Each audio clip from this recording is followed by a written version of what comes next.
அத்தியாயம் 51.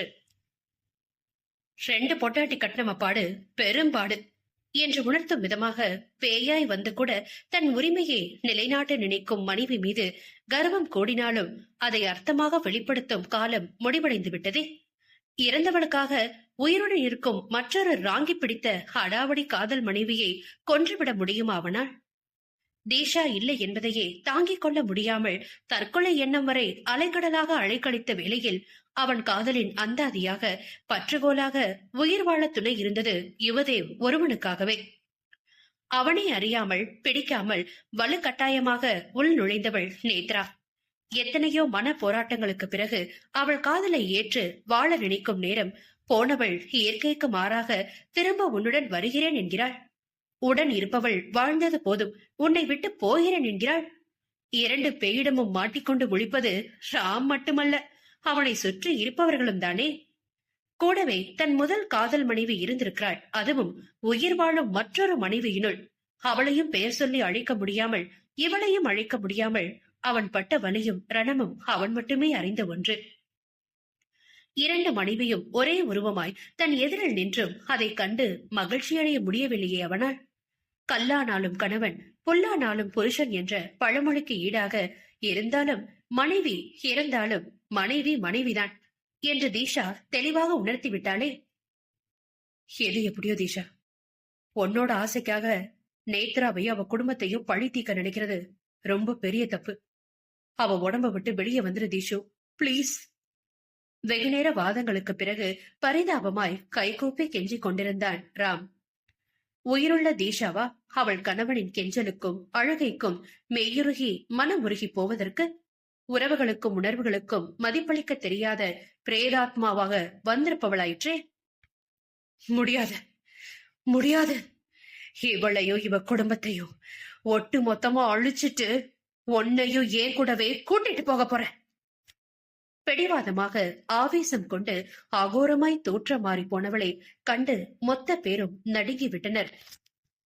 இறந்த நேரமும் பூஜையும் நெருங்க நெருங்க தீஷாவின் ஆவேசம் அதிகரித்து போக யாருக்கும் அடங்காமல் ரப்பர் பந்து போல் மின்னல் வேகத்தில் சுவற்றில் எங்கும் மாறி மாறி தாவி தலைகளாக தொங்கி ரத்தம் கொப்பளிக்கும் முகத்தோடு ஒவ்வொருவரையும் நெருங்கி கொலை நடுங்க வைத்தவள்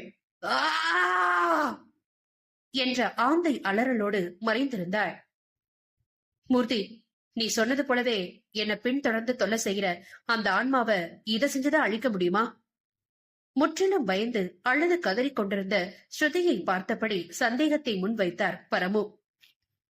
ஆமா பரமா, என் கட்டிலிருந்து வெளிவந்த ஆன்மா இப்ப அசுர பலம் பெற்று யாராலையும் அழிக்க முடியாத சக்தியை அடைஞ்சு போச்சு. ஒண்ணு அதை அழிக்க அந்த கடவுள் வரணும், ஆனா அதுக்கு வாய்ப்பே இல்ல.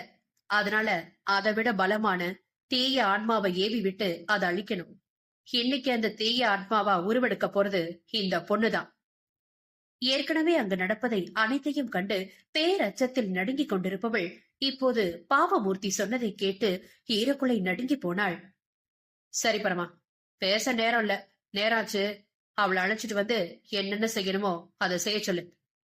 அலங்கோல கோலத்தின் மீது திபுதிபுவென அலை மோதி அக்னி எரிய தீய யாகம் நடந்து கொண்டிருக்க பிணத்தின் சாம்பல் கரைத்த தண்ணீரை ஸ்ருதி கதற கதற அவள் மேல் ஊற்றி அதே நீரில் முக்கி எடுத்த ஈரம் சொட்டும் கருப்பு சேலையை கட்டிவிட்டு வயிற்றில் முட்டுவிட்ட கருவோடு அக்னி வளையத்தின் நடுவே கட்டி வைக்கப்பட்டு மந்திர தந்திரங்கள் அமோகமாய் நடந்து கொண்டிருக்க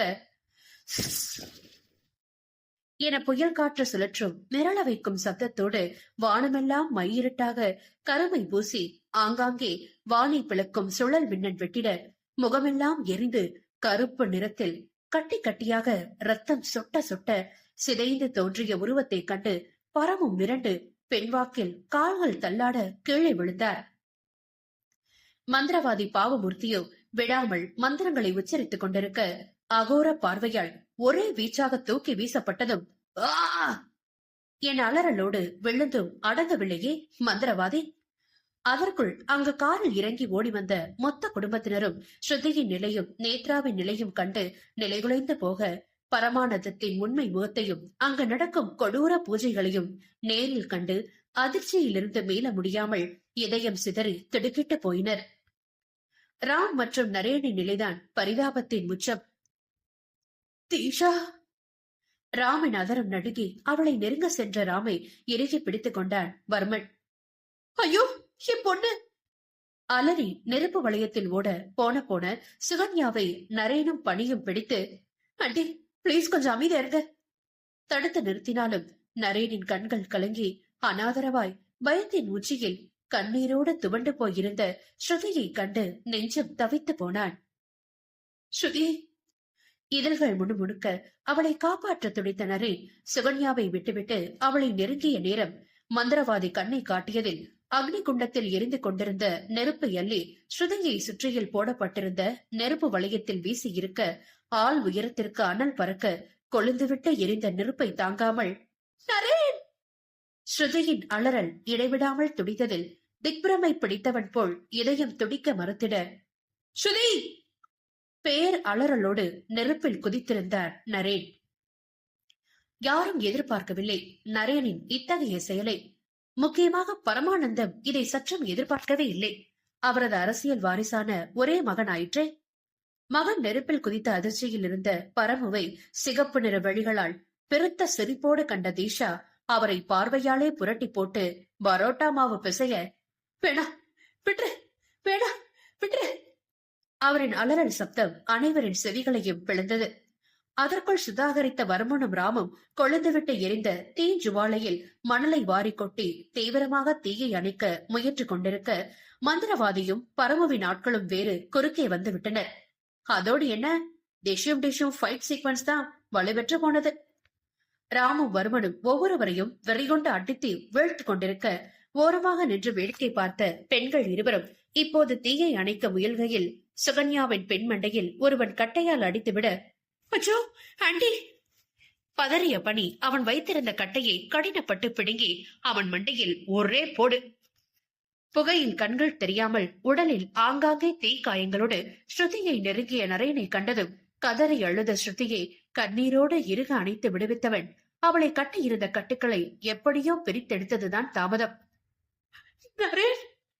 மேலும் அழுகை அதிகரிக்க அவன் கழுத்தை கட்டிக்கொண்டு தேகம் நடுங்கியவளை நெருப்பு வளையத்தில் நின்று காதல் செய்தான் கல்வன். ஸ்ருதி! ஸ்ருதி! ஹே, பயப்படாதே, அதான் நான் வந்துட்டேல, உன்னை எப்படியாவது காப்பாத்திருவேன். அவளை இறுக தழுவி முதுகை தட்டி கொடுக்க தன்னவனை பார்த்துவிட்ட திருப்தியில் ஆசை தீர ஒருமுறை பார்த்த ஸ்ருதியின் தலை தொங்கி போனதும் மயக்கத்தில் மூர்ச்சையானவளை கையில் அள்ளிக்கொண்டு நெருப்பை விட்டு தீ காயங்களோடு வெளியே வர பணியும் சுகன்யாவும் இருவரையும் நோக்கி ஓடினர்.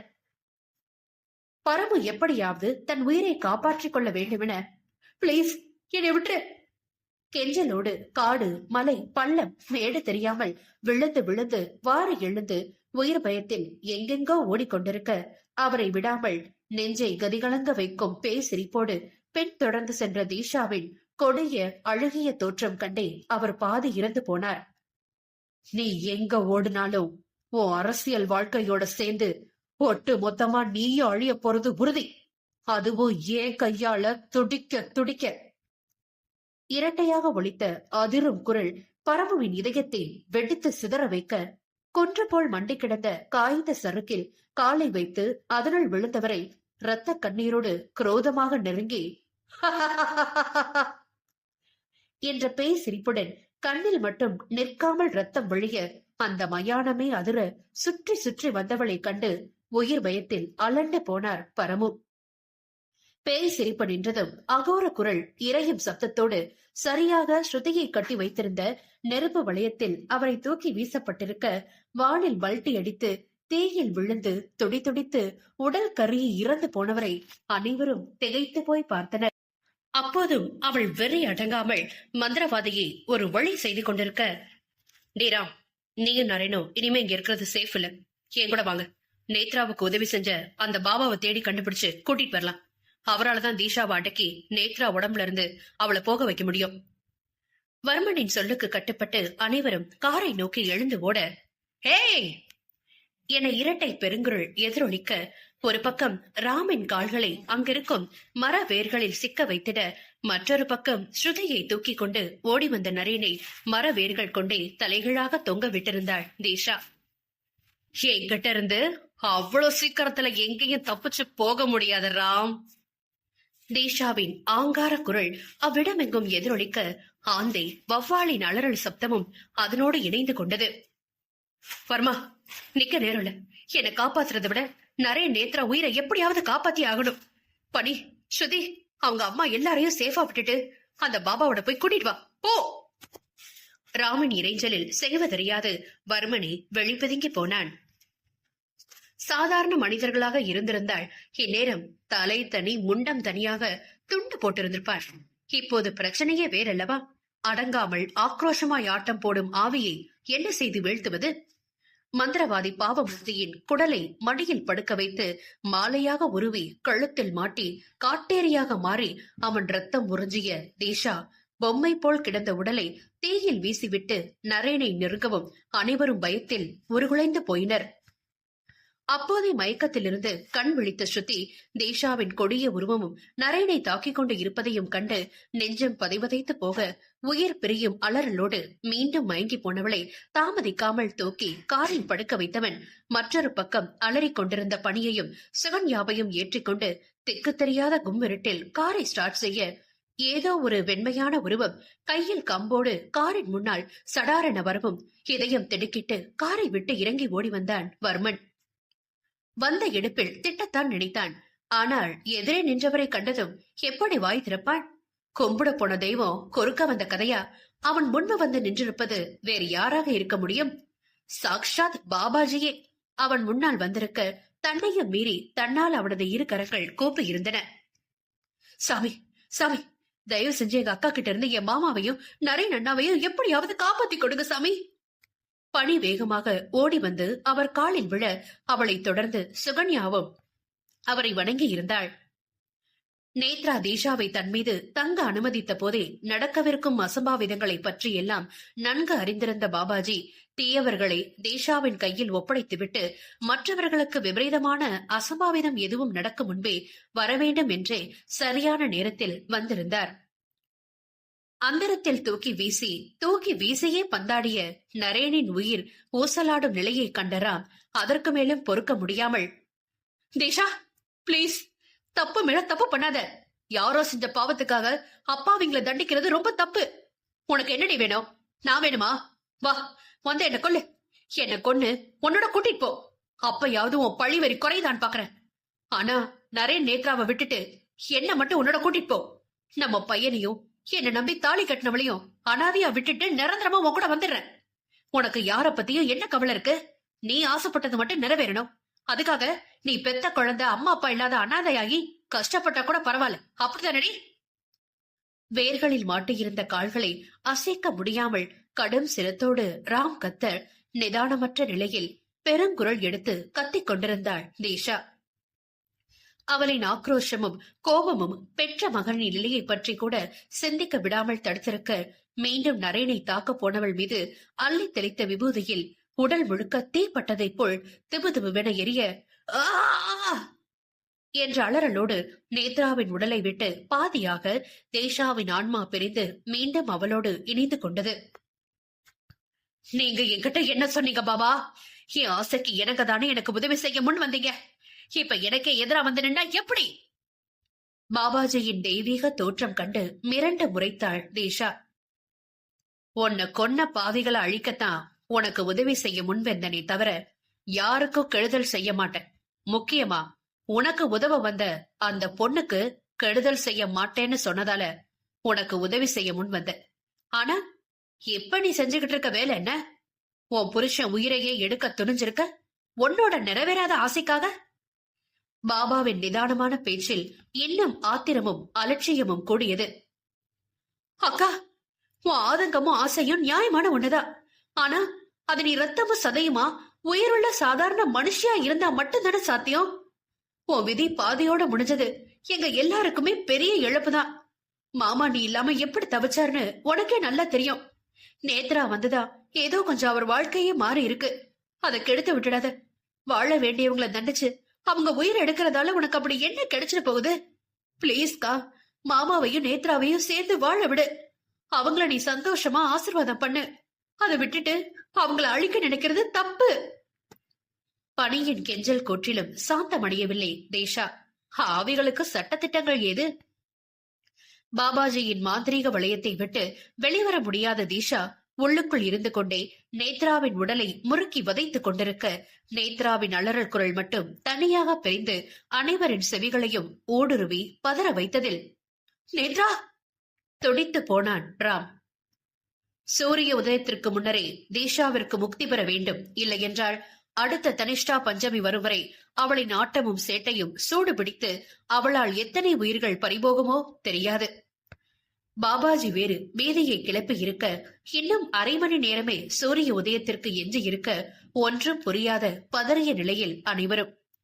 நேத்ராவின் அலறல் சத்தம் அரிகரிப்பதை பார்த்த பாபாஜி அதற்கு மேலும் தாமதிக்காமல் தன் தாந்திரீக மந்திரங்களை சரியான நேரத்தில் உபயோகப்படுத்தி தேஷாவின் ஆன்மாவை ஒருநிலைப்படுத்தி நேத்ராவிடமிருந்து பிரித்திருக்க, தன் சுயத்தை முற்றிலுமாக இழந்த நிலையில் வேரொடிந்த மரமாக நிலத்தில் சரிந்தவளை ஓடி வந்து நெஞ்சில் தாங்கியிருந்த ராம் கண்ணீரோடு அவள் நெற்றியில் முத்தமிட்டிருந்தான் காதலோடு. அந்நேரத்தில் பத்மாவும் குணவதியும் ஆளுக்கு ஒரு குழந்தையோடு காரில் இருந்து இறங்கி ஓடி வந்தவர்களை கண்ட தேஷாவின் பார்வை பத்மாவின் கையில் துள்ளி நிறுத்தாமல் தந்தையை நோக்கி கை நீட்டி வேறிட்டு அழுது கொண்டிருந்த யுவாவை தாயன்போடு கண்டு சிவப்பு நிற கண்கள் கலங்கிட, நேத்ராவை நெஞ்சில் தாங்கிக் கொண்டு தன்னையே ஏக்கமாய் பார்க்கும் ராமை கண்டு மேலும் அழுகை முட்டி, பேய் அலறல் என்பார்களே, வானை பிளக்கும் சத்தத்தோடு கணவனையும் மகனையும் பிரிந்து செல்ல முடியாமல் கதறிவிட்டாள். எத்தகைய கொடிய பேய்க்கும் தாயன்பு உள்ளதென தேஷாவின் இத்தகைய அழுகையே அனைவருக்கும் உணர்த்தி இருக்க, அனைவரின் கண்களும் கலங்கி போனது அவளின் பரிதாப நிலை கண்டு. அத்தியாயம் 52. தன் குழந்தையின் பச்சிளம் முகத்தை கண்டதும் அதுவரை இருந்த பழிவெறி அனைத்தும் எங்கே ஓடி தொலைந்ததோ, கண்ணீரோடு தன் கணவனையும் மகனையும் பார்த்திருந்தாள் தேஷா. ராமும் அதே போல்தான் கண்ணீர் அவன் கண்ணை விட்டு கொஞ்சமும் வற்றவில்லை. தனக்காக தன்னோடு வாழ வேண்டுமென தேஷா துடிக்கும் துடிப்பு அவனுக்கு மட்டும் இல்லாமல் இருக்குமா? ஆனாலும் என்ன செய்ய? நிதர்சனத்தை உணர்ந்து அவன் ஒதுக்கித்தானே ஆக வேண்டும். தேஷா மட்டும் உயிருள்ள பெண்ணாக இருந்திருந்தால் இந்நேரம் அவளை தன்னை விட்டு போகிறேன் என்றாலும் இவன் விட்டிருக்க மாட்டானே. இப்போது நிலைமையே வேறு. மனிதர்கள் வாழும் உலகில் ஆன்மாக்கள் வாழ முடியாத நிபந்தனை உள்ளது. அது இயற்கைக்கு புறம்பானதும் அல்லவா? கருவானின் நடுவில் பள்ளையரென மின்னிய சிவந்த ஈர விழிகளோடு தெரிந்த தேஷாவின் மதிமுகத்தை விட்டு ராமின் கண்கள் அகலவே இல்லை. அழகாக அவனை கண்டு சிரித்தவளை உயிர் உருகும் வேதனையில் இமைக்காமல் பார்த்தான். இனி ஒரு காலம் தன்னவளை மீண்டும் சந்திப்பது என்பது நடக்காத காரியமாயிற்றே. தேஷு! வார்த்தை வராமல் அழகை வெடிக்க உடல் குலுங்கினான் ராம். அவளை நெருங்க முடியாத வேதனையில், நான் போறே ராம். கணவனின் அழுகையை பார்க்க முடியாமல் கலங்கி போனாள் அவளும். இத்தனை நேரமும் அவள் போக வேண்டும் என பாடுபட்டவன் இப்போது அவளே போகிறேன் எனும்போது உயிர் பிரிந்து இதயத்தில் அமிலம் பட்டதைப் போல் துடிதுடித்து சிறுவனாக தேம்பி அழுதான். ஒரு பக்கத்தில் மயங்கி இருந்த நேத்ராவை நெஞ்சில் தாங்கிக் கொண்டும் மறு கையில் யுவாவை வைத்துக் கொண்டும், ராம், அழக்கூடாது.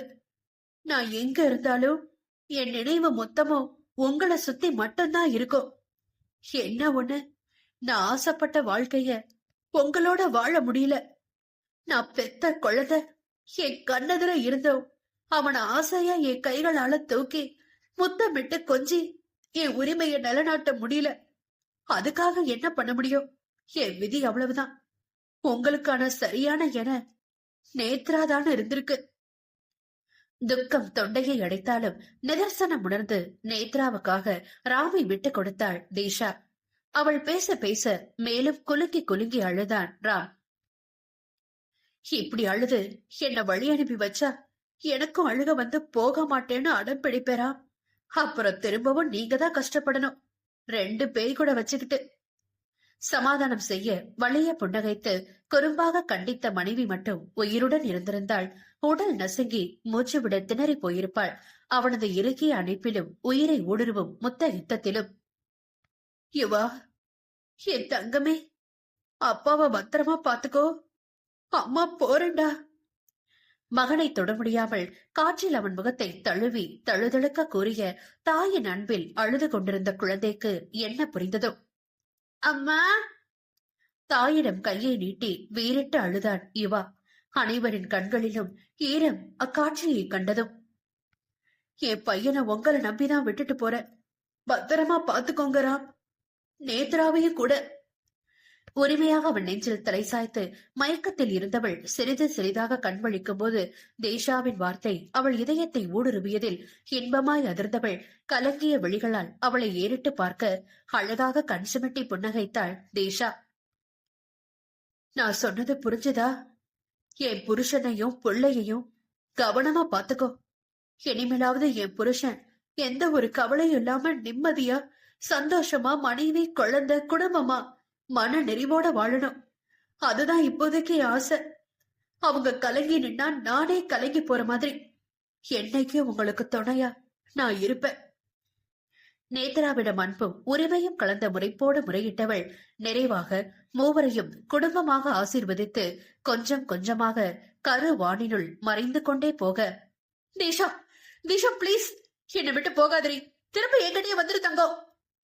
மறையும் மனைவியை நோக்கி பைத்தியம் போல் குழந்தையோடு கத்திக்கொண்டே ஓடியவனை சுற்றியிருந்த அனைவரும் கண்ணீரோடு பார்க்க வேதனையில் இதழ் கடித்து கண்ணீரோடு தலையாட்டிய தீஷா, எனக்கு இன்னொரு ஜென்மம்னு ஒன்று இருந்தா கண்டிப்பா உங்ககிட்டயே நான் திரும்ப வருவேராம். கடைசியாக பேசிக்கொண்டே கணவன் மற்றும் குழந்தையை ஆழ்ந்து பார்த்து கொண்டே தன் குடும்பத்தில் உள்ள அனைவரையும் கண்ணில் நிரப்பிக்கொண்டு வானோடு வானாக முற்றுப்புள்ளியாய் முற்றிலுமாய் மறைந்து போனவளை பார்க்க முடியாமல் தரையில் புதைந்து தேம்பி அழுத ராமின் முதுகில் தலை சாய்த்து குழந்தையோடு அவனையும் சேர்த்து அணைத்துக் கொண்டாள் நேத்ரா. இனி உன்னுடன் நான் இருப்பேன் எனும் விதமாய். சில நாட்கள் கழித்து கோவில் மண்டபத்தில் மணப்பெண் அறையிலிருந்து தொடர்ச்சியாக வந்து கொண்டிருந்தது பெண்களின் கலாட்டாவான சிரிப்பு சத்தம். அப்படியே எதிர்மறையாக மணமகன் அறையில் ஆண்களின் தொங்கி போன முகத்தை கன்னத்தில் கை வைத்து பார்த்து கொண்டிருந்தான் வர்மன். இன்னும் எவ்வளவு நேரம்டா உங்களோட சகிக்க முடியாத முகரைகளை பார்த்துக்கிட்டே உட்கார்ந்துருக்குது. வர்மன் எரிந்து விழ பொது மாப்பிள்ளை நரேனும் பழைய மாப்பிள்ளை ராமும் அப்பாவி முகத்தை காட்டி கண்ணை சிமிட்டிக் கொள்ள, அட ராமா என தலையில் தட்டி கொண்டான் வர்மன். கடந்த சில தினங்களாக இதே பாடுதான் இவங்களோடு. நாட்கள் ஆனது. அவரவரது இணைகள் இருவரோடும் பேசாமல் முகத்தை தூக்கி வைத்து கோபமாக செல்வதனால் இந்த சோக முகம். அன்று நடந்த சம்பவத்திலிருந்து அவன் என்ன கெஞ்சியும் ஸ்ருதி நரேனை பார்க்க கூட சம்மதிக்கவில்லை. துணைக்கு தன் தாயை வைத்துக் கொண்டு வீட்டில் முடங்கி விட்டாள். இங்கோ அப்படியே நேர்மார். ஒரே வீடு ஒரே அறை. ஆனப்போதும் ராமின் முகத்தை ஏறெடுத்தும் பார்க்கவில்லை நேன்றா. குட்டி போட்ட பூனை போல அவளை சுற்றி சுற்றி வந்தும் என்ன பேசியும் சமாதானமாகாமல் முறைத்து செல்லும் துணைவியை என்ன செய்வது? ஒன்றுமே விளங்கவில்லை. அனைத்து பிரச்சனைகளும் முடிந்தாயிற்று. ஸ்ருதி அவள் அன்னையின் விருப்பத்தை மனதார ஏற்றுக்கொண்டாள். எத்தனை வயதில் காதல் வந்தால் என்ன? முறை தவறி போகாத வரையில் அது புனிதமானதே. கடைசி காலத்தில் அவருக்கும் ஒரு துணை வேண்டாமா? விபரம் அறியா வயதில் திருமணம், குழந்தை. ஓரளவு தெளிந்து இதுதான் தன் வாழ்க்கை என விவரம் புரியும் போது கணவரின் இழப்பு, பால்குடி மறவாத குழந்தையை கையில் வைத்துக் கொண்டு என்ன பெரிதாக சந்தோஷத்தை அனுபவித்திருப்பாள். ஸ்ருதி இக்காலத்து மாடர்ன் பெண். எதையும் எளிதாக ஏற்றுக்கொள்ளும் பக்குவம் உடையவள் என்பதால் சுகன்யாவின் கணவரை இயல்பாக ஏற்றுக்கொண்டாள். சுகன்யாவும் மகளின் விருப்பத்தை முழு மனதாக திருப்தியாக ஏற்று இதோ திருமணம் வரை வந்துவிட்டது. ஏற்கனவே சிஎம் பிள்ளைகளோடு நரேன் நேத்ராவுக்கு முடிவான திருமணம் நிறுத்தப்பட்டது. சூழலை தங்களுக்கேற்ப மாற்றி அமைத்ததினால் பரமுவின் சாவை ஆக்சிடென்ட் என்று தத்ரூபமாய் மாற்றிவிட்டனர். தார்ச்சாலையில் சென்று கொண்டிருந்த மினிஸ்டர் பரமானந்தம் அவர்களின் கார் திடீரென தீப்பிடித்து எரிந்து கார் வெடித்து சிதறியதில் மினிஸ்டர் உடல் கருகி சேதம். எரிந்து போன பரமுவின் 4 எலும்பு துண்டுகளை வைத்து கச்சிதமாக கதையை முடித்தாயிற்று. ஊடகம் எங்கும் பரமுவின் இறந்த செய்திதான் கொஞ்ச காலம் பேசப்பட்டது. இதையே சாக்காக வைத்து சிஎம் மகன் மகளோடு நடக்கவிருந்த திருமணத்தையும் நிறுத்திவிட்டு இருந்தனர். சிஎம்மிடம் நேரடியாக சென்ற ஆண்கள் மூவரும் நேத்ராவுக்கு ஏற்கனவே ராமோடு திருமணமான விடயத்தையும் நரேனும் ஒரு பெண்ணை உயிருக்கு உயிராக காதலிப்பதாகவும் வருமன் எடுத்துச் சொல்லி மந்திரியின் தந்திர நோக்கத்தை மறைத்தவர்களாக பரமு அவரின் பிள்ளைகளின் மனதில் என்ன உள்ளதென தெரியாமல் அவரின் விருப்பப்படி உங்கள் மகன் மகளோடு திருமணம் வரை முடிவெடுத்து விட்டவர் கடைசி நேரத்தில் பிள்ளைகளின் மனம் அறிந்து இந்த திருமணத்தை எப்படி நிறுத்துவது என புரியாமல் உங்களிடம் நேரில் வந்து சொல்லி புரிய வைக்க நினைக்கையில் பரிதாபமாக அவர் உயிர் பிரிந்து விட்டது. வாய்க்கு வந்ததை பாவமாக இஷ்டத்திற்கும் அடித்துவிட நம்புவதை தவிர வேற ஆப்ஷன் உண்டோ? பெயர் கெட்டுவிடக் கூடாதென உடனடியாக தன் தங்கையின் மகன் மகளோடு தன் பிள்ளைகளுக்கு அதே நாளில் திருமணத்தை முடித்து விட்டார் முதல்வர். ஸ்ருதிக்கு பார்த்த சேலிங் மண்டையன் தலையில் தட்ட தெறிக்க ஓடிவிட்டான் நரேன். ஓடவிட்டான். இதோ எளிமையான முறையில் மன நிறைவாக பெரியோர்களின் ஆசையோடு அர்ச்சனை தூவ ஸ்ருதியின் கழுத்தில் திருமங்கலம் சூடி ஆனந்தம் பெருக தன்னவளாக்கிக் கொண்டானே நரேன். எத்தனை பெருமிதம் இருவரின் விழிகளில். ஸ்ருதியின் கண்களும் ஆனந்த கண்ணீரில் நிறைந்து போக தற்காலிகமாக ஊடலை மறந்து தன்னவன் கன்னத்தில் காதலோடு முத்தம் வைக்க அப்படியே அவள் கழுத்தை வளைத்து இதழ் பொய்து அவன் காதலின் ஆழத்தை உணர்த்தியதில் குடும்பத்தினர் கூச்சத்தில் தலை குனிந்து கொள்ள ஓஹோ என்ற நண்பர்களின் உற்சாக கூக்குரல் கை தட்டல்களுடன் ஆட்டம் பாட்டம் என மகிழ்ச்சியாக கொண்டாடப்பட்டது அந்நாள். இரவு சடங்கிற்கு ஸ்ருதியை தயார் செய்தனர் பெண்கள். நேத்ரா, பனி, ரேஷ்மி, சுஷ்மி என இளம்பெண்கள் கூடி கலகலத்துக் கொண்டிருக்க, இங்கு ராம் ஒரு கையில் மகனையும் வர்மன் ஒரு கையில் மகளையும் வைத்துக் கொண்டு அமர்ந்திருக்க, பட்டு வேட்டி சட்டையில் சென்ட் அடித்து கண்ணில் கருப்பு குளி கிளாஸை மாட்டிக்கொண்டு துள்ளலுடன் படு ஜோராக கிளம்பியபடி, மைனரு வேட்டி கட்டி மச்சானே மனசுல அம்பு விட்டா மச்சானே கண்ணாடி மாட்டிக்கிட்டு என்ன பார்த்து நச்சுன்னு கண்ணடிச்சா. உண்மையாகவே மைனர் மாப்பிள்ளை போல் இரு மச்சானை வெறுப்பேற்றி பாடிக்கொண்டிருந்த நரேனே, ஏண்டா நாங்க கூட தானே முதலிரவுக்கு போனோம், ஆனா நீ பல இரவை முடிச்சுட்டு முதல்ல முதலிரவுக்கு போறவன மாதிரி எந்த ஆட்டம் போடுற, இதெல்லாம் நியாயமாடா. நண்பர்கள் இருவரும் ஒரு மார்க்கமாக பார்த்து வைக்க எதையும் கண்டு கொண்டானில்லை. உங்களுக்கு எல்லாம் பொறாம, அதான் நியாய அநியாயத்தை பத்தி பேசி நான் ஃபர்ஸ்ட் மீட்டுக்கு போறத பார்த்து கண்ணு வைக்கிறீங்க மாம்ஸ். போயிட்டு எங்க அம்மா கிட்ட சுத்தி போட சொல்லணும். கண்ணில் இருந்த கண்ணாடியை கழட்டி சட்டையின் நுனியில் தூக்கி துடைத்து உதடு குவித்து ஊதி மீண்டும் கண்ணில் போட்டு ஸ்டைலாக விரலால் அழுத்தி கொண்டார் நரேன். எத கண்ணு வைக்கிறோமா? யா அப்கோர்ஸ். அது சரி, போடா போ. நீங்க இந்த ஆட்டம் ஆடுறதுக்கு உள்ள போனா. ராம் ஏதோ சொல்ல வரும்போதே, டே கன்றாவே அதை சொல்லி வைக்காதரா. அவன் வாயை மூடிய வர்மன் கையை தட்டி விட்டவன், அடச்ச நீ நினைக்கிற மாதிரி இல்லடா, இது வேற. நமட்டு சிரிப்போடு சொல்லி, உள்ள போனா உன் பொண்டாட்டி உன்னை வச்சு பந்தாட போறா, போப்போ மச்சா கிண்டலாக சொல்லவும் முகத்தை திருப்பிக் கொண்டு மலர்களால் அலங்கரித்த அறையில் தன்னவளுக்காக ஆவலாக காத்திருந்தான் நரேன்.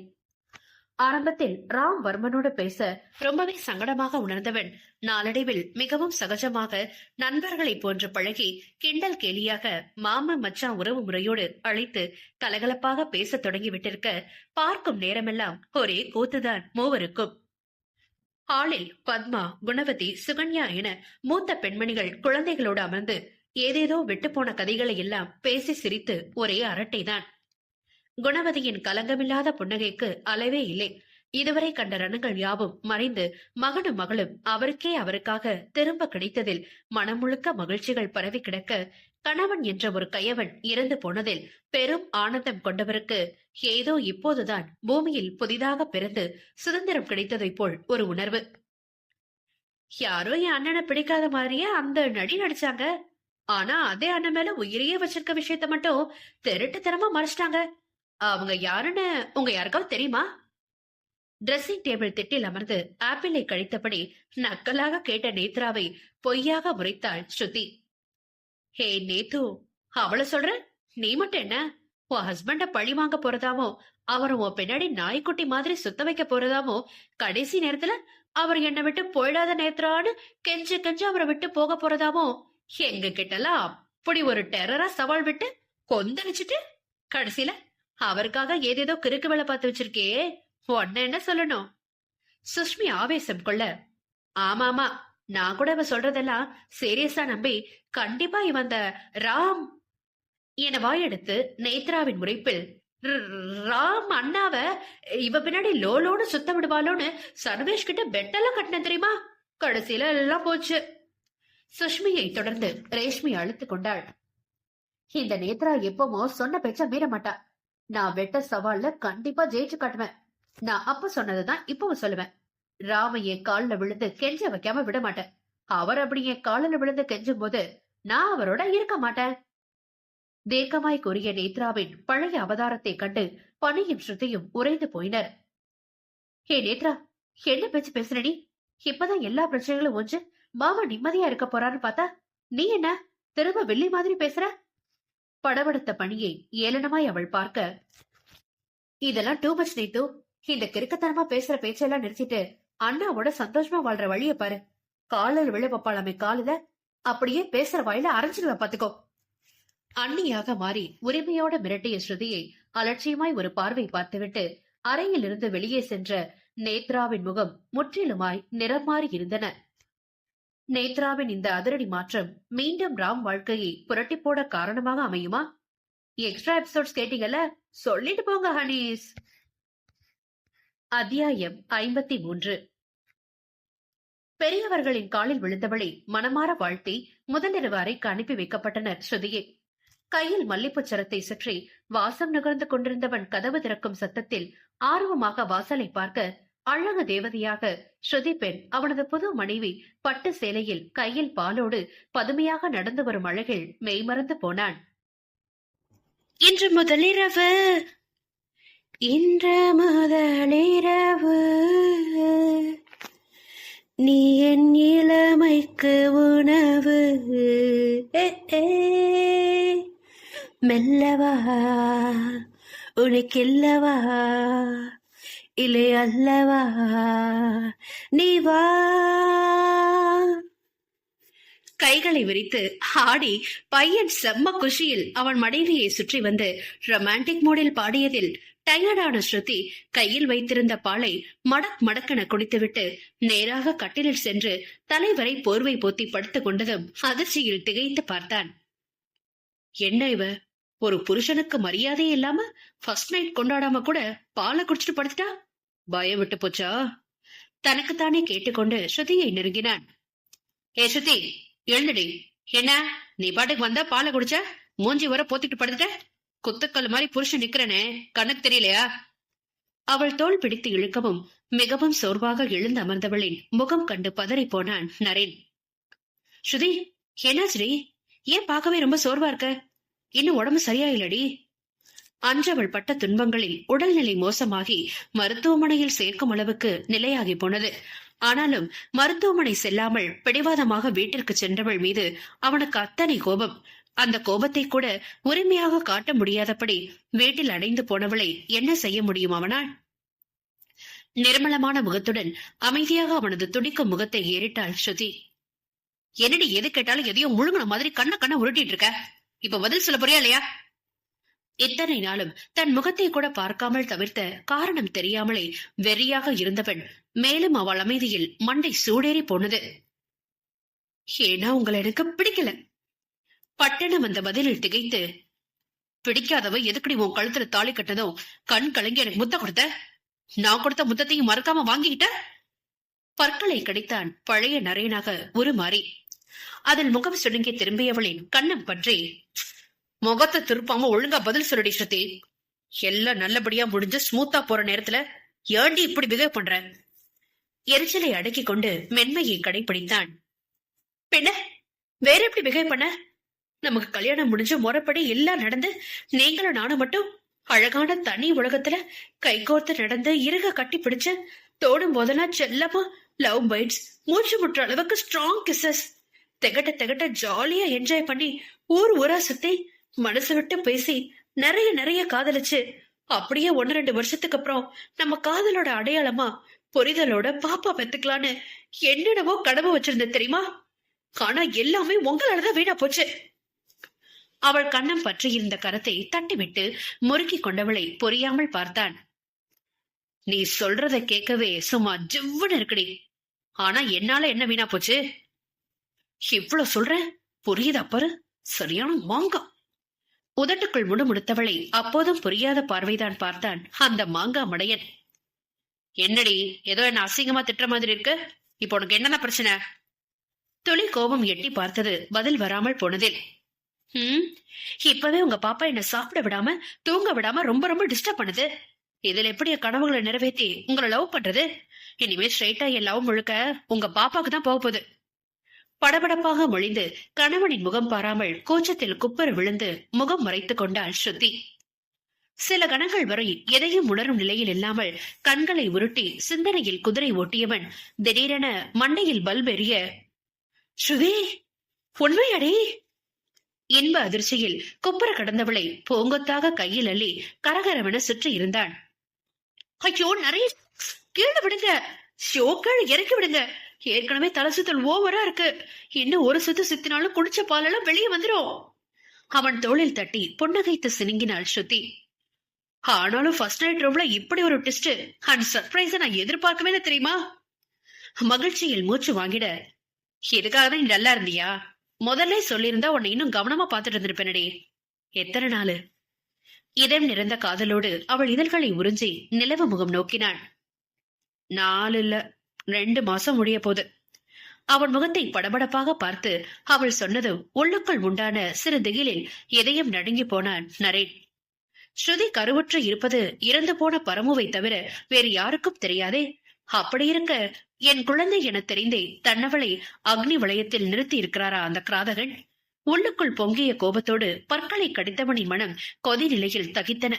கருவில் இருந்த சிசுவையும் கருவை சுமக்கும் மனைவியையும் மேதியாக எண்ணி, என்ன நரேன், உடனே முகம்லாம் மாறி போச்சு?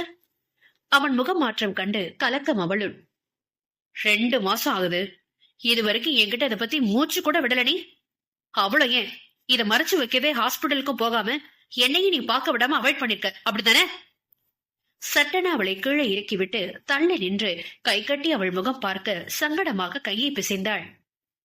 நீங்க நினைக்கிற மாதிரி எதுவும் இல்ல நரேன், சூழ்நிலை அப்படி என்ன உண்மையை சொல்ல விடாம தடுத்துருச்சு. அன்னைக்கு கோபத்துல நீங்க என்ன தள்ளி விட்டது தெரியாம போயிட்டீங்க. அதுக்கப்புறம் எனக்கா மயக்கம் தெளிச்சு கண் முழிக்கும் போது சாதாரண தலை சுத்தல் மயக்கமா தான் இருக்கும்னு நினைச்சு ஹாஸ்பிட்டல் போனேன். அப்பதான் நான் அம்மாவா போற விஷயமே தெரிஞ்சது. அது தெரிஞ்சு நான் எவ்வளவு சந்தோஷப்பட்டேன் தெரியுமா? நீங்க நைட் என்ன பார்க்க வரும்போது நீங்க அப்பாவாக போறீங்கன்னு உங்ககிட்ட சொல்லணும்னு எவ்வளவோ ஆசையா இருந்தேன். ஆனாலும் மனசுக்குள்ள ஒரு கலக்கம். 1000 இருந்தாலும் நமக்கு அப்ப கல்யாணம் ஆகலையே. இந்த யோசனையில நான் நடந்து வரும்போது திடீர்னு உங்க அப்பா என்ன கடத்திட்டாரு. அதுக்கப்புறம் நடந்த விஷயங்கள் தான் உங்களுக்கு தெரியுமே. அப்படி ஒரு இக்கட்டான சூழ்நிலையில எப்படி நான் சொல்லுவேன் இந்த மாதிரி ஒரு சந்தோஷமான விஷயத்த? நீங்க என்ன பாப்பீங்களா இல்ல உங்க அப்பாவோட கேஸ் விஷயத்துல பாப்பீங்களா? நான் கொஞ்சம் உங்களோட இணங்கி பேசினாலும் வீட்டுக்கு வர தொடங்கிடுவீங்க. அப்புறம் சும்மா இருக்க மாட்டீங்க. இந்த விஷயம் எல்லாருக்கும் தெரிஞ்சு எனக்கு தான் சங்கடமா போயிருக்கோம். பாவமாக அவனிடம் எடுத்து சொல்லிட அப்போதும் அவன் சமாதானம் அடைந்தது போல் இல்லை. நரேன், உங்களை தான் எத்தனை முறை கூப்பிடுறேன், அமைதியா உட்கார்ந்துருந்தா எப்படி? மெல்ல அவன் கரம் பற்றி அருகில் அமர்ந்தாள். பேசா ஸ்ருதி, செம கோத்துல இருக்கு. திரும்ப திரும்ப கூப்பிட்டு தொல்லை பண்ண அப்படியே அரைஞ்சிடுவா பாத்துக்கோ. அவள் கரத்தை தட்டிவிட்டு சட்டென கை ஓங்கியதும் அச்சத்தில் முகத்தை மூடி உடலை பின்னால் நகர்த்தி கொண்டாள் ஸ்ருதி. அப்போ ஃபர்ஸ்ட் நைட் கொண்டாட்டம்லாம் இல்லையா? முகத்தை மூடிய கை விரல்களின் இடையில் கள்ளமாக பார்த்தாள். ஆமாடி, அது ஒண்ணுதான் இப்ப இல்லாம சோகத்துல மூழ்கி கவலையில இருக்கேன். சை, பாலை குடிச்சிட்டல, ஒழுங்கா படுத்துங்க, இருக்கிற வெறிக்கு கடிச்சு கொதிர போறேன். சிடுசிடுப்பாக எரிந்து விழுந்தவனை பாவமாக பார்த்து கொண்டே உடல் குறுக்கி உறக்கி போனவளை மென் புன்னகை இதழில் தவழ இரவு முழுவதும் இமைவிட்டாமல் பார்த்திருந்தான் நரேன். காம கொடூரனா அவன் மனைவியின் சோர்ந்த நிலை அறிந்தும் அவள் உடல்நிலை பற்றி கவலை கொள்ளாமல் அவள் மீது பாய்ந்திருக்க, கோபம் உள்ள இடத்தில்தானே குணம் இருக்கும். முந்தைய இரவில் இருந்து சரியாக உண்ணாமல் உறங்காமல் வயிற்றில் பிள்ளையோடு கல்யாண மேடையில் புகைச்சலில் அமர்ந்து தாலி கட்டிக்கொண்டு வீட்டிற்கு வந்தும் ஓய்வில்லை என்று நினைத்தவனுக்கு தன்னவளை நலனை எண்ணி கனிவு பிறந்தது. பிள்ளை உண்டான செய்தி அவன் இதயத்தில் கோடை மின்னல்கள் பளிச்சிட்ட பேரதிர்வை உண்டாக்கியதே. ஆனாலும் உள்ளத்திலும் கரண்டு கொண்டிருக்கும் கோப அலையை அடக்க முடியாமல் திட்டிவிட்டான். தவறு அவள் மேலும் உள்ளதல்லவா? அவள் உண்டாகி இருக்கும் விடயம் மட்டும் முன்கூட்டியே தெரிந்திருந்தாள். ஸ்ருதி சொன்னது போல் திருமணம் ஆனதோ இல்லையோ எப்போதோ அவளை வீடு விட்டு கடத்தி இருப்பான். கங்கார குட்டியாக மடியில் வைத்துக் கொண்டே இடம் பொருள் மனிதர்கள் பாராமல் எந்நேரமும் சுற்றி அவளைத்தான் சங்கடத்தில் ஆழ்த்தி இருப்பான். அவன் குணம் அறிந்துதானே இத்தனை நாளும் அவனை பாராமல் பல்லை கடித்துக் கொண்டு அமைதி காத்தது. நரேனை பொறுத்தவரை சரியோ தவறோ தனக்கு உரியது தன்னிடம் இருக்க வேண்டும் என்ற மைண்ட் செட் உடையவன். தூர நின்று காதலித்தாலும் அவனது அனைத்து செயலும் ஹத்துப்படி அவளுக்கு. அறியாமல் கிடைக்கும் சொற்ப நேரங்களில் கூட அவனை சொட்ட விடாமல் கண்ணில் நிரப்பி காதலை வளர்த்த காதலி அவள். அவனும் தான் காதலியை கலாப காதலன், மன்னிக்கவும், களவாடிய கலாப காதலன். வயிற்று சேலையை விலக்கி ஆழமாக முத்தமிட்டான் அவள் பொன் வயிற்றில். கண்ணுறங்கிய குட்டி தேவதைக்கு உறக்கத்திலும் மேனி சிலிர்த்து மென்புன்னகை சிந்தைய வெண்ணிலவின் நெற்றியில் ஒரு மென்முத்தம் வைத்தவன் கண்ணெடுக்காமல் அவள் உறங்கும் அழகினை ரசித்து தன் கை வளைவில் வைத்துக் கொண்டு நிறைவாக உறங்கி போனான் நரேன். என் செல்லமே, தங்கமே, என் வைடூரியமே, என்ன என்னடி மாமா மேல கோவம்? மாசக்கணக்குல பேசாம இருந்தா தாங்குமா இந்த பிஞ்சு நெஞ்சம்? நான் பாவம் இல்லையா பட்டுக்குட்டியே? சிவாஜியை மிஞ்சிய நடிப்பை எல்லாம் ஒன்று விடாமல் கட்டவிழ்த்து விட்டான். ஆனாலும் நேத்ராவிடம் ஒன்றும் வேலைக்காகவில்லையே. கடைசியில் வேறு வழியே இல்லை என உணர்ந்ததும் நன்றாக யோசனை செய்து மனசையெல்லாம் திடப்படுத்திக் கொண்டு ஒரு முடிவுக்கு வந்திருந்தான் ராம்.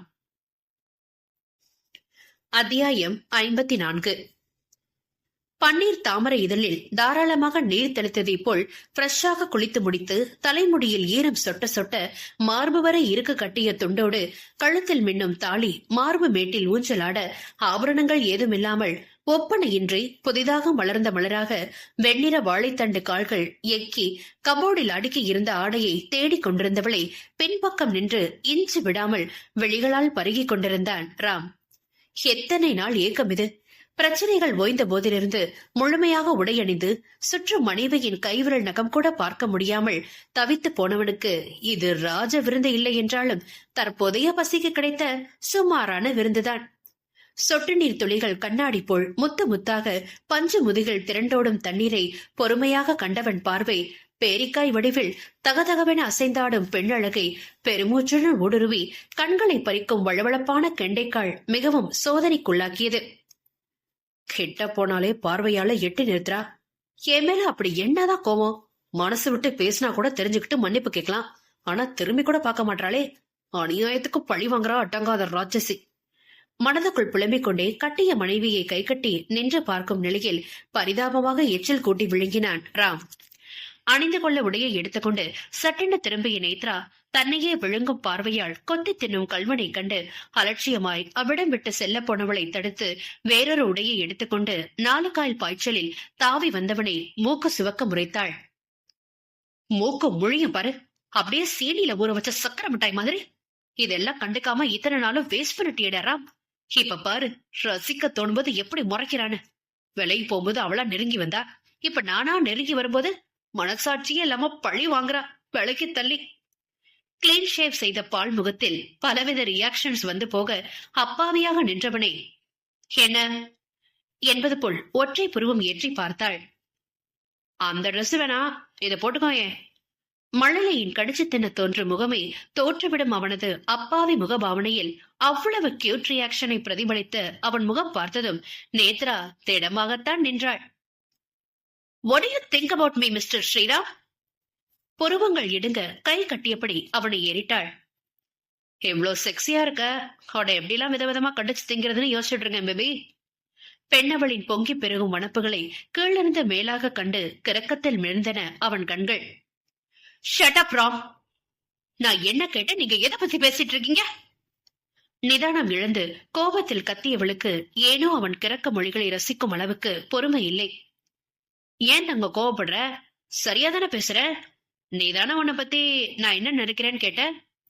குறும்பாக அவன் கூறியதை கேட்டு எரிச்சலாக முகத்தை திருப்பிக் கொண்டவளுக்கு ராம் மீது கோபமோ இல்லையோ, அவளுக்கு அவள் மீதே கோபம். ஆரம்பத்தில் அவன் அவளை பற்றி பேசிய இழிவான பேச்சுக்கள் யாவும் இப்போது அவள் மூளையை குடைந்து நிம்மதியை குலைய செய்கிறதே. அந்த ஒரு நாள் தாம்பத்தியத்திற்காக தன்மானத்தை விடுத்து அவரிடம் கேவலமாக யாசகம் கேட்ட நாட்களில் அவள் மனம் கண்ட அவமானங்கள் கொஞ்ச நஞ்சமா? அவையெல்லாம் ராமிடமிருந்து எதையும் எதிர்பார்க்காமல் விரும்பியே அவள் ஏற்றதுதான் என்ற போதிலும் சில கடின வார்த்தைகளை எல்லாம் அத்தனை எளிதில் மறந்துவிட முடியாதே. அவனது காதல் மனைவி தீஷாவின் ஆசைக்காக தன் உயிரை பற்றி யோசிக்காமல் செய்த செயலினால் தானே இப்போது குட்டி போட்ட பூனையாக நேதோ, செல்லமே, தங்கமே, என் வெல்லமே என தன் பின்னால் சுற்றி பிதற்றுகிறார். இதற்கு முன்னால் தன்னை ஒரு செருப்பாக கூட மதிக்கவில்லையே. மாடையிலிருந்து குதித்து இரத்த வெள்ளத்தில் மிதந்து உயிர் போய் உயிர் வந்த போது கூட உன்மேல் எனக்கு சிறு உணர்வும் தோன்றவில்லை, துளி விருப்பமும் தோன்றவில்லை என தன்னை துரத்தி அடிப்பதிலேயே குறியாக இருந்தவன் தாமாக நெருங்கி அவன் உடலை மறுக்க வைத்து தாம்பத்தியத்தில் ஈடுபட்டதினால் மட்டுமே போனால் போகட்டும் என பச்சாதாபத்தில் தன்னோடு இணங்கி வாழ்ந்தான். மற்றபடி அவனுக்கு தன் மீது சிறு அபிப்பிராயம் கூட கிடையாது. தன் உடலை பார்த்ததும் தான் அணியும் உடையை பார்த்தும் ஒவ்வொரு முறையும் முகம் சுளித்து அருவருத்தவன், அப்படி இருக்க இப்போது மட்டும் ஏன் இந்த வர்ணிப்பு, கொஞ்சல், கெஞ்சல் எல்லாம்? அதிலும் அவன் கையில் அவளுக்காக கொண்டு வந்துள்ள உடை இரவு நேரங்களில் அவனுக்காக அவள் ஸ்பெஷலாக அணியும் 2 பீஸ் உடை. அவளை நினைத்தே அவளுக்கு சிரிப்பாகவும் வேதனையாகவும் இருந்தது. அந்த உடையை அவன் அணிந்து கொள்ள ஆசை கொண்டாள். மனைவி மீதுள்ள தீரா காதல், ஆசை, மோகம், தாபம், தவிப்பு, ஏக்கம். இதுவே அவளாக அவ்வுடையை அணிந்து அவன் முன்பு சென்றாள். நீ எல்லாம் பெண் இனந்தானா? கேவலமானவ. ஓ கேடுகட்ட ஆசைக்கு வேற ஆம்பளை தேடிப்போ. இப்படியெல்லாம் அபத்தமான வார்த்தைகளை அமலாகமா வீசுவாரே, இது என்ன நியாயம்? ஆற்றாமையில் குமைந்தது மனம். நேத்துமா, என்ன யோசனையில இருக்க? இந்தா இதை போட்டுக்கோ. உனக்கு ரெட் கலர் செம்மையா இருக்கும் தெரியுமா? பார்க்க அப்படியே டால் மாதிரி ஹாட் அண்ட் கியூட்டா இருப்ப. பிளீஸ் எனக்கா போட்டுக்கடி. உலமாற உணர்ந்து கற்பனையில் ரசித்து உருகியவனை நிர்மலமாக கண்டாள். இப்ப என்ன, இதை நான் உங்களுக்காக போட்டுக்கணும் அவ்வளவுதானே? நிதானமாக அவள் கேட்டதும் ஆர்வமாக ராம் தலையாடியது.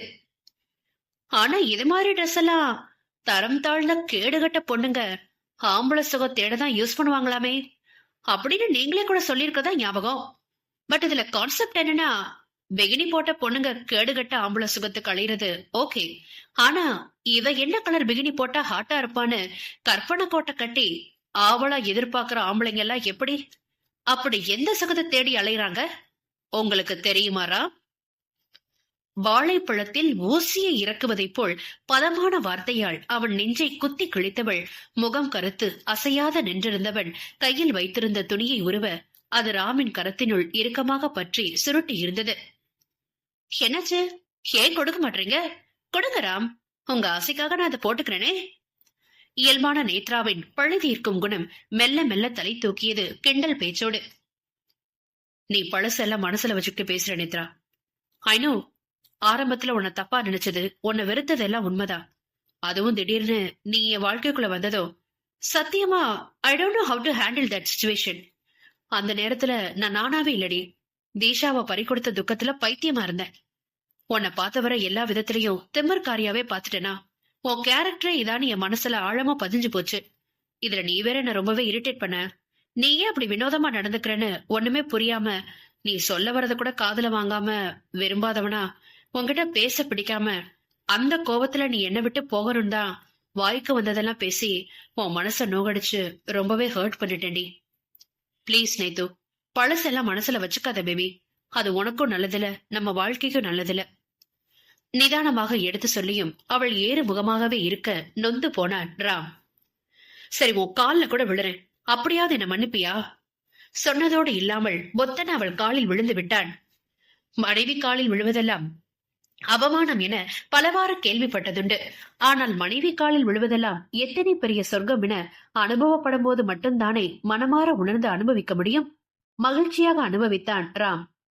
ராமின் பரவச நிலை புரியாத நேத்ராவோ கை கட்டி வீரப்பாக நின்றிருக்க, கால் விரல் பாதம் முதல் மெல்ல மெல்ல மேலேறிய உஷ்ணமான காற்று பரவியதில் திடுக்கிட்டு கீழே குனிந்து பார்த்தவளின் கண்கள் தெரித்து 2 மூளைக்கு ஒவ்வொன்றாக விழுவதைப் போல் அதிர்ச்சியில் திகைத்து போனாள்.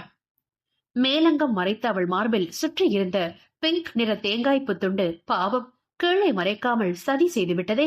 அவன் முன்பு கெத்தாக இருக்க வேண்டுமென ஏதேதோ நினைத்தவளுக்கு ஐயோ என்றான கதை.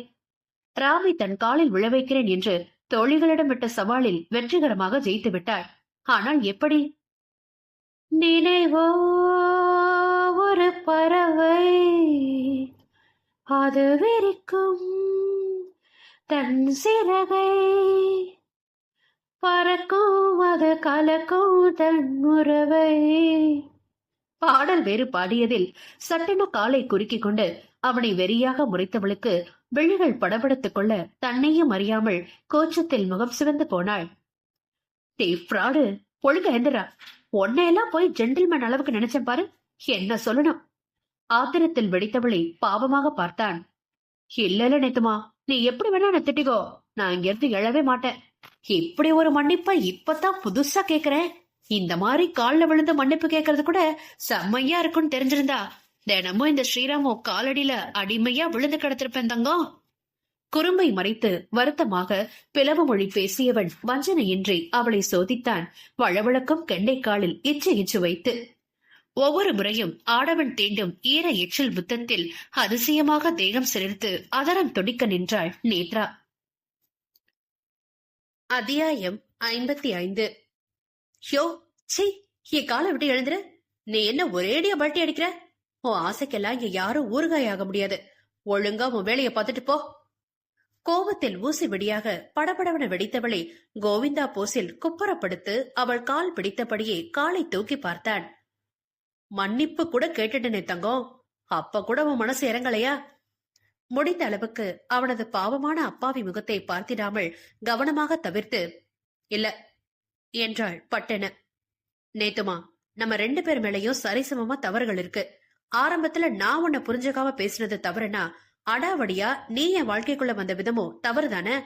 இத்தனைக்கு நம்ம 2 பேருக்கும் ஒருத்தர் பிடிக்காம வெறுத்த காலம் அது. நீயும் மனசளவுல காயப்பட்டிருக்க. பெத்த தகப்பனோட சுயரூபத்தை பார்த்து நானும் உயிருக்குயிரா நினைச்சு வாழ்ந்தவளை இழந்துட்டு இவாவை வச்சுக்கிட்டு துக்கத்துல இருந்தேன். அந்த நேரத்துல ஒரு நாள் மட்டும் செக்ஸ் வச்சுக்கணும்னு நீ தொடர்ந்து நச்சரிச்ச விதம் ஒன்னதானடி என் கண்ணுக்கு கெட்டவளா காமிச்சது. பொண்ணுங்க உடம்புக்கு அலையிறவனா இருந்திருந்தா என் தீஷா கோமால விழுந்த போதே எத்தனையோ பேரை தேடி போயிருப்பனே. அவ்வளவு ஏன், உன் அழகுக்கு என்னடி குறைச்சல்? நீ என்ன முதல் முறை அப்ரோச் பண்ணதுமே உன் அழக பார்த்து நாக்க தொங்க போட்டுக்கிட்டு உன் பின்னாலேயே ஓடி வந்திருப்பனே. நீ சொன்ன மாதிரி என்னைக்கோ என் ஆசைக்கு நீ ஊருக ஆகியிருப்படி. காமத்துக்கோ காதலுக்கோ வித்தியாசம் இருக்குல்ல. காமத்துக்கு காதல் தேவை நினைத்ரா. ஜஸ்ட் விதவிதமான கவர்ச்சியான உடம்பு இருந்தா போதும். ஆடு மாடு நாய் பூனை 5 அறிவு உள்ள விலங்குகள் மாதிரி எது மேல வேணாலும் ஏறிக்கிட்டு போலாம். ஆனா மனுஷ வாழ்க்கைக்கு காதல் ரொம்ப முக்கியம். காதலோட சுவைய உணர்ந்து ஒருத்தர் விட்டு கொடுக்காம கொண்டாடுற காமம் ரொம்ப ரொம்ப அழகானது. அத நான் அனுபவபூர்வமா தீஷாவோட நொடி விடாம ரசிச்சு வாழ்ந்த வேண்டி. அப்படி ஒரு அழகான உணர்வுகள் பிடிக்காத ஓ மேல வரலன்னு வெளிப்படையா சொன்னதுதான் என் தப்புனா, அத மறைச்சு பொய்யா உன் உடம்பத்தோட எனக்கு எவ்வளவு நேரம் ஆகியிருக்கும்னு நீ நினைக்கிற? கசங்கி இருந்த சட்டையை இழுத்து விட்டபடி தீர்க்கமாக அவள் முகம் பார்த்து எழுந்து நின்றான் ராம். தானும் உணர்வு பூர்வமாக அக்காதலின் சுவையை அனுபவித்து ருசித்து உணர்ந்து கொண்டதினால் அவன் கேட்டதற்கு பதில் சொல்ல முடியாமல் திணறி எச்சில் கூட்டி விழுங்கி உணர்வுகளை மறைக்க பெரும்பாடு பட்டாள் அவள். ஓகே ஃபைன், நீங்க உங்க தரப்பு நியாயத்தை முன் வச்சிட்டீங்க. என் மேலேயே தப்புதான் ஒத்துக்கிறேன். அதுக்காக நீங்க என்ன தவறா பேசினதெல்லாம் நியாயப்படுத்த முடியாது. இத்தனை நாளும் மனதில் தேங்கி இருந்த ஆதங்கம் கோபமாக வெளிவந்தன. தப்பு தாண்டி, வேணும்னா அதுக்கும் சேர்த்து வச்சு உன் கால விழட்டுமா? சட்டென கொடிய பதட்டமாக பெண் நகர்ந்து முறைத்தாள் அவனை. அதான் உங்களுக்கு பிடிக்காத நானே உங்களை விட்டு விலகி போறேனே, அப்புறமும் ஏன் இந்த பாச நாடகம்? நீங்களா உங்க குடும்பத்தோட இருக்க வேண்டியதானே? கடைசி வரை நீங்க அருவருத்து வெறுத்த என் மேல திடீர்னு எப்படி ஹை லெவல்ல காதல் குடிச்சு உங்க வைஃப் தீஷாக்காக நான் என் உயிரை தியாகம் செஞ்ச துணிஞ்சதாலையா? இல்ல இவ்வளவுதான் தொட்டு உறவு கொண்டிடுமே, வேற வழி இல்ல கூட வச்சுக்கலானா? நக்கலாக கேட்டவளுக்கு ராமின் மனம் புரிந்தாலும் அவனால் அப்போது கண்ட ரணங்கள் யாவும் ராமின் காதல் அதிகரிக்க அதிகரிக்க இப்போது வலிக்க தொடங்குகிறது. நேத்ரா, நீ ஏன் பழசெல்லாம் நினைச்சு உன்னை நீயே ஹர்ட் பண்ணிக்கிறேன்னு எனக்கு புரியவே இல்ல. நீ நினைக்கிற மாதிரி கணவன் மனைவி உறவுனா லேசுப்பட்டதில்ல. இத்தனைக்கும் நான் ஏற்கனவே கல்யாணம் ஆகி ஒரு குழந்தை பெத்தவன். தீஷா போனதும் வாழ்க்கையே வெறுத்து உயிர் வாழ்ந்த என் மகன் ஒருத்தனுக்காக. ஆனா நீ நல்லா வாழ வேண்டிய சின்ன பொண்ணு. உனக்கு என்ன தலையெழுத்தாடி? 2வது தரமா கல்யாணம் பண்ணி என்கிட்ட வந்து நீ கஷ்டப்படணும்னு? ஆவேசமாக தலையை அழுத்தி கோதி கொண்டவனாக சட்டன அவள் தோள்களை அழுத்தி பிடித்து தன்னிடம் இழுக்கவும் அனிச்ச மலராக அவன் நெஞ்சில் முட்டி நின்றாள் சிறு திகைப்புடன். எது எப்படியோ, இப்ப நீதான் என் காதல் மனைவி எல்லாமே. என்னையும் என் காதலையும் நான் உனக்கு புரிய வச்சே ஆகணும். அவள் விழிகளில் விழி கலந்து அவள் இதழ்களில் அவன் அதரம் சேர்த்து உயிரை உறிஞ்சும் இதழ் புத்தம் வழியாக தன் உணர்வுகளை அவளுக்கு கிடத்தி கொண்டிருந்தவனை விழிகள் அகல இனிமைகள் படபடுத்தாள். எத்தனை நேரம் இதழ் வழி அவள் உயிரை உறிஞ்சி எடுத்து தன் இதயத்தினுள் நிரப்பினானோ, இதுவரை நேத்ரா அனுபவித்திராத உயிர் தீண்டும் முத்தத்தில் இருதயம் குளிர்ந்து முச்சடைத்து போக கால்கள் எக்கி அவன் கரங்களை பிடித்து தவிப்பாக பிராண்டதையும் தான் இதழை மட்டும் விடுவித்து நெற்றி முட்டி மூச்செடுத்தான். அன்னைக்கு நீ உயிருக்கு போராடி ஹாஸ்பிட்டல்ல படுத்திருந்தையே, அந்த கடைசி நிமிடங்கள் அப்ப உண்டாச்சுடி உனக்கான காதல் என் மனசுக்குள்ள. கண்ணு முழிச்சது உன்னோட அந்த ஒரே ஒரு இதழ் தீண்டல் என் உயிர் வர கலந்த நொடி உணர்ந்த ஓ மேல உள்ள காதல. ஆனால் அதை ஏத்துக்க என் மனசு ஒத்துழைக்கல தங்கம். ஏன்னா தீஷாவுக்கு நான் துரோகம் பண்றோன்னு குற்ற உணர்ச்சியில தவிச்சேன். அதுல இருந்து உன் மேல உண்டாகிற உணர்ச்சிகளை மறைச்சு வாழ தொடங்கினேன். அப்பவும் நீ சும்மா இல்லையடி. எது எப்படியோ நிறைய விஷயம் நமக்கு நடுவுல நடந்து போச்சு. எப்போ நீயும் நானும் ரெண்டரை கலந்தமோ அப்பவே முழுமையா உனக்கான காதல உணர்ந்து மனப்பூர்வமா உன்னை என் பொண்டாட்டியா நினைச்சு வாழ்ந்துட்டு இருக்கேன். வெளிப்படையாத உன்கிட்ட காண்பிக்க தொடங்கியதும் உனக்கு புரியலனா இதுக்கு மேல நான் என்னடி பண்றது, எப்படி ப்ரூவ் பண்றது எனக்கு நிச்சயமா புரியவே இல்லடி. அதுவரை திடமாக பேசியவன் குரல் கரகரத்து போக வெளிகள் கூட கலங்கி இருந்தது. இன்னும் வேறு எப்படி தன் காதலை இவளுக்கு விலக்கி கூறி தன்னை புரிய வைப்பதென தெரியாமல் ஆழ்ந்த மூச்செடுத்து அவனது தவிக்கும் பால்முகத்தை இமைக்காமல் பார்த்தவளின் மனதில் என்ன உள்ளதென எதையும் கண்டறிய முடியாதபடி பெரிய இரும்பு பூட்டை வைத்து போட்டி விட்டாள் போலும். எனக்கு இந்த பரிதாப காதெல்லாம் வேண்டவே வேண்டாம். இத்தனை நாளும் எப்படி இருந்தீங்களோ அப்படியே இருங்க. அதுதான் நம்ம ரெண்டு பேருக்குமே நல்லது. நான் எதுக்காக இங்க வந்தேன்னு உங்களுக்கே நல்லா தெரியும். நான் வந்த வேலை முடிஞ்சது. உங்க ஒய்ஃப் என்பதை அழுத்தி கூறி அவன் முகம் பார்த்து, உங்க ஒய்ஃப கொண்டவங்களுக்கு தண்டனை கிடைச்சாச்சு. என் அண்ணாவுக்கு கல்யாணம் முடிச்சாச்சு. எதுக்கு மேல நாங்க இருக்கிறது வேஸ்ட். நாளைக்கு நான் யூஎஸ் போக டிக்கெட் புக் பண்ணிட்டேன். நைட் பிளைட் இருக்கு. ரெஸ்ட் எடுத்துட்டு என் திங்ஸ பேக்கப் பண்ணணும். எந்திர குரலில் திடமாக உரைத்தவள் அவள் உடையை எடுத்துக்கொண்டு மீண்டும் குளியல் அறைக்கு சென்றவளை மனம் வலிக்க வெறித்தான் ராம். பரிதாப காதலா? அவன் மீதே பரிதாபம் தோன்றியது அவனுக்கு. திரும்பவும் நிம்மதி இழந்தான் அவன். அன்றிரவு முழுக்க உறக்கம் தொலைத்து சோஃபாவில் உடல் குறுக்கி உறங்கிக் கொண்டிருக்கும் அடாவடிக்காரியை முட்ட முட்ட முழித்து பார்த்து கொண்டிருந்தவனுக்கு எப்படி நேத்ராவை சமாதானம் செய்வதென புரியாமல் மனம் அடித்துக் கொள்ள பால்கனி சென்று நின்றான். அறையில் இதுக்கும் அதுக்கும் பாதம் தெய்ய நடந்தான். பாத்ரூம் போனான், மெத்தையில் அமர்ந்தான், நேத்ராவை பார்த்தான், ரிப்பீட். பாத்ரூம் போனான், மெத்தையில் அமர்ந்தான், நேத்ராவை பார்த்தான், ரிப்பீட். இரவெல்லாம் கட்டிலறையில் பாத யாத்திரை செய்தான். என்ன மேடம், எப்பெல்லாம் ஒரே சிரிப்பு தான் போல. புருஷன் கண்டுக்கிறதே இல்லையே. இந்த பக்கம் ஒரு பிள்ளை, அந்த பக்கம் ஒரு பிள்ளை என அவள் மடியில் துயில் கொள்ள இதமாக தட்டி கொடுத்து பிள்ளைகளின் முகத்தை ரசித்து பார்த்து கொண்டிருந்த பணியின் பின்பக்கம் அமர்ந்து அவள் கழுத்தை சுற்றி கை போட்டு கன்னத்தில் கன்னம் வைத்து இரு பிள்ளைகளையும் ரசித்தான் வர்மன். எப்படி புருஷனை கண்டுக்கணும்னு சொல்லி கொடுத்தா சரியா கண்டுக்க போறேன். ஆனா சார் தான் எப்ப பாரு கடன்னு ஒரே பிஸி. பதிலுக்கு அழுத்து கொண்ட மனைவியின் அழகில் எப்போதும் போல் சொக்கி போனான் அவன். இப்பதானே வழி ஃபேமிலி ப்ராப்ளம் எல்லாம் சால்வ் ஆச்சு. நாள் கழிச்சு கடை பக்கம் போனா அப்பப்ப தலைக்கு மேல ஒரே வேலை. அதான் அலுப்ப குறைச்சுக்கோ உன்னை தேடி வந்த. அவள் காதலில் மீசை கோச எதற்கோ அடி போட்டவனை செல்லமாக முறைத்தாள் பணி. ஏவரும் உனக்கு வருத்தமாவே இல்லையா? எனக்கு இன்னொரு குழந்தை பிறக்காதது பத்தி? சோகமான மனைவியை அவன் நெஞ்சில் அணைத்துக் கொண்டான் மென்மையாக. நம்ம மலர் பிறந்ததே நமக்கு கிடைச்ச பெரிய பாக்கியமா நினைக்கிறேன். அதோட இதோ நம்ம யுவா இருக்கா. இவங்க ரெண்டு பேரையும் விட எனக்கு ரொம்ப ரொம்ப முக்கியம் நீ மட்டும் தாண்டி. குழந்தைக்கு குழந்தையா காலம் முழுக்க கொஞ்சம் மிஞ்ச நீ மட்டும் போதும். அவள் விழி பார்த்து காதலோடு உரைத்தவன். இதுக்கப்புறமும் நம்ம வீட்டுக்கு புது புது வரவுகள் வந்தா ஐயா ஹாப்பிதான். காலரை தூக்கிவிட்டு சிரித்த முகத்துடன் சொன்ன கணவனை கண்ணில் காதல் பெருக கண்டாள் அவள். உண்மையாவா? எத்தனை முறை கேட்டாலும் சலிக்காத கேள்வி அவளுக்கு. எத்தனை குழந்தைகளை வளர்த்தாலும் எனக்கு நீ ஒருத்தி இருந்தா போதுண்டி. பொண்டாட்டிக்கு பொண்டாட்டியா, குழந்தைக்கு குழந்தையா ஓ ஸ்பரிசம் உணர்ந்துகிட்டே இன்பமா கண்ண மூடிடுவேன். கொஞ்சமும் குறையாத காதலோடு நிறைவாக சொன்ன வர்மனின் நகரங்கள் வெளி அவளின் வாய் முத்தத்தில் அடைபட்டு போனது. நரேன், கீழே விடுங்க, நானே நடந்து வரேன். வெயிட்ல அத்தை வேலைக்காரங்க எல்லாரும் இருக்காங்க. இப்படி நீங்க எந்நேரமே என்ன தூக்கி சுத்துற பார்த்தா எல்லாரும் என்ன நினைப்பாங்க? அவன் கரங்களில் சங்கடமாக நெளிந்தாள் ஸ்ருதி. யார் என்ன நினைச்ச எனக்கு என்ன? நான் என்ன அடுத்த பொண்டாட்டிய தூக்கி சுத்துறேன்?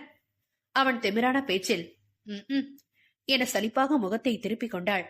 ஏற்கனவே பிள்ளை விடயம் பற்றி சொல்லாது விட்டதில் முகத்தை தூக்கி வைத்திருந்தவன் இப்போது தான் கொஞ்சம் கொஞ்சமாக சமாதானம் அடைந்து சகஜமானான். திரும்பவும் ஏதாவது பேசினாள். மீண்டும் அவன் முருங்கை மரம் ஏறிக்கொண்டாள். எப்படி அவனை கொஞ்சி கெஞ்சி தாஜா செய்வது? என்ன பேச்சையே காணல? அதுக்குள்ள என்கிட்ட பேச உனக்கு போர் அடிச்சு போச்சா? புத்துணர்ச்சி கிட்டும் அவள் குரலை கேட்டுக்கொண்டே இருக்க வேண்டும். இல்லை என்றால் எதையோ தொலைத்ததை போல் சோர்ந்து போகும் அவன் மூளை. இந்த குதர்க்கமான பேச்சு கொண்டு குறைச்சல. ஆமா, ஆபீஸ் போலையா? மெல்லிய விரல்கள் அவன் கேசம் வருடின மென்மையாய். ஏன், நான் அப்படி ஆபீஸ் போனது எங்க அம்மா மடியில படுத்து செல்லம் கொஞ்சறதுக்கா? அவளை அவன் மட்டுமே கொஞ்ச வேண்டும் என்ற பொசசிவ்னஸ். அதாங்க பொசப்போ சிரித்தாள் அவள். இன்னைக்கு சார் முக்கியமான கிளைண்ட் மீட்டிங் இருக்குன்னு சொன்னதான் ஞாபகம். ஆனா நீங்க என்ன பல்ல கூட விளக்காதத பார்த்தா ஒருவேளை நாளைக்கா இருக்குமோ?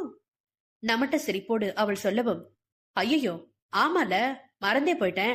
ஏண்டி அறிவில்ல, உனக்கு முன்னாடியே ஞாபகப்படுத்த மாட்டியா? இப்ப பார், இன்னும் 1/2 மணி நேரம் தான் இருக்கு. அதுக்குள்ள நான் எப்படி கிளம்பி ஆபீஸ் போவேன்? கோபத்தில் கத்தியவன் அப்போது அவளை கீழே விடவில்லை. எங்கு கொண்டு வந்து அமர வைக்க நினைத்தானோ அங்கேயே மென்மையாக அவளை அமர வைத்துவிட்டு அரக்க பறக்க அரை நோக்கி ஓடியவனை கண்டு கலகலப்பாக ஸ்ருதி சிரித்துக் கொண்டிருக்க, என் பிள்ளைய டென்ஷன் ஆக்கி பார்க்கலன்னா உனக்கு தூக்கம் வராதே, பாவம் அவன். மகனுக்கு சப்போர்ட் செய்தபடி பெரிய சைஸ் கண்ணாடி குவளையில் ஆப்பிள் ஜூஸை நிரப்பி வந்து அவள் கையில் கொடுத்தார் குணவதி. யாரு, உங்க பிள்ளையா பாவம்? நீங்க வேற அத்தை, இவரை வச்சு மீட்டிங் நடத்த போறவங்க தான் ரொம்ப ரொம்ப பாவம். வேண்டுமென்றே நரேனை கேலி செய்யவும் பொய்யாக முறைத்தார் அவர். சரி சரி, ஜூஸ குடி ஸ்ருதிமா. அவன் வர நேரம் ஜூஸ் அப்படியே வச்சிருந்தனா அப்புறம் உன்னையும் கத்துவான், என்னையும் சேர்த்தே கத்துவான்.